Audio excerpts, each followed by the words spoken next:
शाही ईदगाह विवाद मामले में स्थानीय कोर्ट ने विवादित स्थल के सर्वे का आदेश दिया। ये बड़ी खबर इस वक्त सामने आ रही है। 20 जनवरी तक सौंपनी होगी रिपोर्ट। अब यहां सर्वे का आदेश दिया जा चुका है। मथुरा के श्री कृष्ण जन्मभूमि शाही ईदगाह विवाद मामले में स्थानीय कोर्ट ने विवादित स्थल के सर्वे का आदेश दिया। ये याचिका दायर की गई थी और इसका आदेश अब कोर्ट की तरफ से दिया जा चुका है। जो विवादित स्थल था उसका सर्वे कराने की मांग की गई थी। कोर्ट ने विवादित स्थल का अमीन से सर्वे कराने का आदेश दिया है और कोर्ट ने 20 जनवरी तक अमीन को नक्शे सहित सर्वे रिपोर्ट को कोर्ट में सौंपने को कहा है। यह बड़ी खबर इस वक्त सामने आ रही है। आपको बता दें कि मथुरा शाही ईदगाह के सर्वे का आदेश दिया जा चुका है। यह बड़ी खबर इस वक्त विवादित स्थल का अमीन से सर्वे का आदेश दिया गया है। 20 जनवरी तक सर्वे रिपोर्ट देने का आदेश है। ये बड़ी खबर इस वक्त उत्तर प्रदेश के मथुरा से, जहां हिंदू सेना की अर्जी पर यह आदेश। ये जूस और आइसक्रीम शॉप चलाते हैं और हर महीने 3 लाख तक कमाते हैं। आपको शुरू करना है, इनसे सीखना है तो फ्रीडम ऐप को अभी डाउनलोड कीजिए। कोर्ट की तरफ से दिया गया मथुरा शाही ईदगाह के सर्वे का आदेश दे दिया गया। विवादित स्थल था दरअसल मथुरा के श्री कृष्ण जन्मभूमि शाही ईदगाह विवादित स्थल मामले में यहां स्थानीय कोर्ट ने इस विवादित स्थल के सर्वे का आदेश दे दिया है। और आपको बता दें कि कोर्ट ने विवादित स्थल का अमीन से सर्वे कराने का आदेश दिया और 20 जनवरी तक का वक्त दिया गया अमीन को और नक्शे सहित सर्वे रिपोर्ट जो है वो 20 जनवरी को कोर्ट को सौंपने के लिए कहा गया है। श्री कृष्ण जन्मभूमि शाही ईदगाह, ये बड़ी खबर, ये पूरा मामला क्या वो आपको बता दें। कोर्ट का विवादित स्थल के सर्वे का आदेश दे दिया गया है। ये बड़ी खबर इस वक्त सामने आ रही है। विशाल पांडे, जी मीडिया संवाददाता, इस खबर पे और ज्यादा जानकारी के साथ हमारे साथ जुड़ चुके हैं। विशाल, ये बहुत बड़ी खबर मथुरा से, जहां सालों साल से इस श्री कृष्ण जन्मभूमि शाही ईदगाह विवाद को लेकर के जो कोर्ट में मामला लंबित था, ये पहला कदम कोर्ट की तरफ से जो आदेश दिया गया है, इसको किस तरीके से देखा जाए? विवादित स्थल का अमीन से सर्वे कराने का आदेश। देखिए, बिल्कुल यहाँ पर जो निचली अदालत है वहां से ये आया है कि जो पूरा परिसर है 13.37 एकड़ का, उसका सर्वे किया जाना चाहिए। हालांकि सर्वे का प्रारूप क्या होगा, कौन लोग इसका सर्वे करेंगे, अभी इसको लेकर क्लैरिटी नहीं मिल पाई है। लेकिन आमीन जो होते हैं स्थानीय स्तर पर, उन्हें इइस बात का आदेश दिया गया है क्योंकि 13.37 एकड़ में यह पूरा परिसर है। और जो हिंदू पक्ष है उन्होंने कोर्ट में यह कहा था कि 1968 का जो समझौता हुआ था उसे रद्द माना जाए, उसे शून्य कर दिया जाए। इसके अलावा इस पूरे स्थल का सर्वे कराया जाए क्योंकि हिंदू पक्ष कहता है कि जिस स्थान पर ईदगाह है वहां पर ही श्री कृष्ण की जन्मभूमि है और वो स्थान भगवान श्री कृष्ण से जुड़ा हुआ है। और इसी को लेकर लंबे समय से मथुरा की अलग अलग निचली अदालतों में अलग अलग तरह के वाद दायर किए गए थे और इस पूरे मामले पर सुनवाई भी चल रही थी। लेकिन अब ये आदेश आया है कि श्री कृष्ण जन्मभूमि परिसर में जो ये मूल स्थान है उसका सर्वे किया जाए और एक पूरी रिपोर्ट जो अब तक इस मामले की रही है वो कोर्ट के सामने पेश किया जाए। लेकिन सर्वे कौन लोग करेंगे, इस टीम में कौन कौन शामिल होगा, इसको लेकर अभी और ज्यादा इंतजार करना होगा। देखिए, हिंदू सेना की अर्जी पर कोर्ट की तरफ से ये बड़ा फैसला तो लिया गया। निचली अदालत का हालांकि आदेश है, इसको आगे क्या दूसरे पक्ष की तरफ से, क्योंकि ऑप्शन उनके पास है, हाई कोर्ट में चैलेंज कर सकते हैं?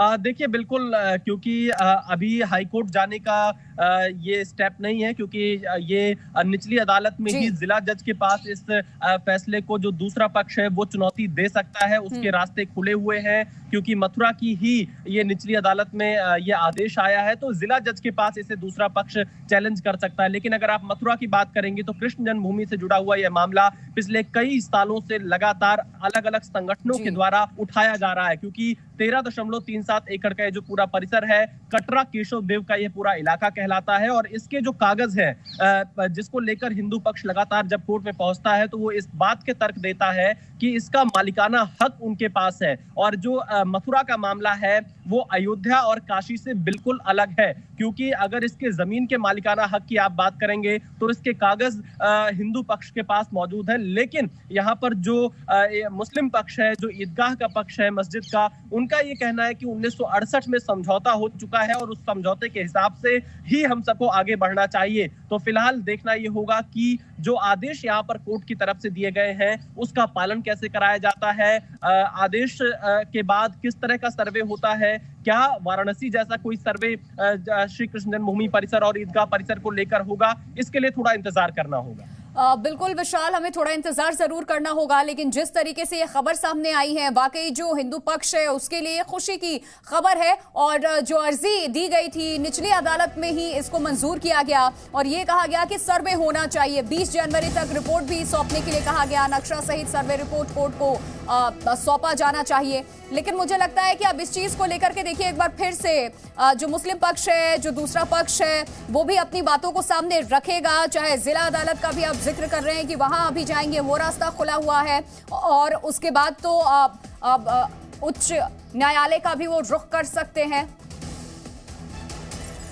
जिला जज के पास भी इस आदेश को चुनौती दे सकता है जो ईदगाह कमेटी का पक्ष है, और उसके आगे हाईकोर्ट का भी रास्ता उनके पास खुला हुआ है। लेकिन फिलहाल अभी इसमें सबसे बड़ी बात यही होगी कि किस तरह का सर्वे किया जाएगा, कौन कौन लोग इस सर्वे टीम में होंगे, क्या वाराणसी काशी जैसी कोई सर्वे टीम का गठन यहाँ पर भी किया जाएगा, क्योंकि जो चीजें इकट्ठा करनी है उसके लिए अगर कोई सर्वे टीम गठित की जाती है तो उसमें कौन कौन लोग शामिल होंगे, किस किस पक्ष के लोग शामिल किए जाते हैं, और किस तरह की किन बिंदुओं पर यह पूरी रिपोर्ट सौंपी जानी है। क्योंकि ये पूरा मामला लोगों की आस्था से भी जुड़ा है, धर्म से जुड़ा हुआ है, और ये बड़ी खबर इस वक्त सामने आई है।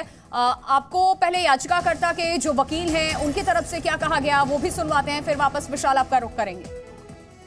भगवान बालकृष्ण जो जन्मभूमि में है विराजमान, उनके नाम पर ये संपत्ति है श्री कृष्ण जन्मभूमि, और ये 5000 वर्ष पुराना व्यक्तित्व है जो ठाकुर जी यहाँ पे विराजमान हुए थे।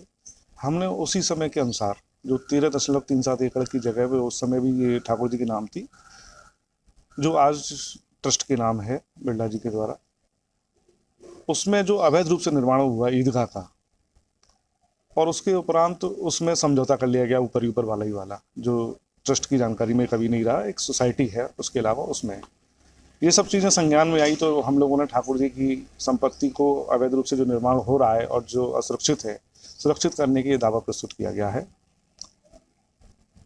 इसमें हिंदू सेना के अध्यक्ष हैं श्री विष्णु गुप्ता जी, उनके द्वारा इसको वादी के रूप में, मैं अधिवक्ता के रूप में मौजूद हूँ।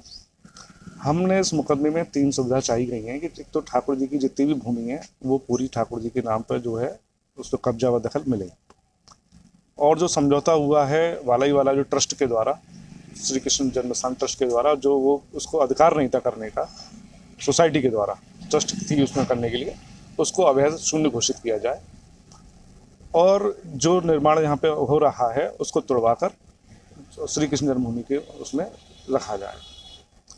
3 चीज़ें सुविधाएं चाहिए गई हैं, और माननीय न्यायालय के समक्ष हमने 8 दिसंबर को दावा दाखिल किया था। माननीय न्यायालय ने बहुत विवेक से हमारी पूरी बातों को सुनकर उसमें आदेश पारित किए। हमने स्थायी निश्चित आज्ञा चाही थी, मिले दौरान मुकदमा, तो उन्होंने उसको एक पक्षीय रूप से देने से मना करा, और अमीन महोदय को निर्देशित कर दिया गया है कि मौके पर जाकर सारी चीज़ों की यथास्थिति जो भी मौके पर लाकर माननीय न्यायालय के समक्ष रखें, जिससे कि उसमें आगे भविष्य में किसी का कोई निर्माण या किसी चीज़ की नहीं हो, विवाद की स्थिति उत्पन्न ना हो।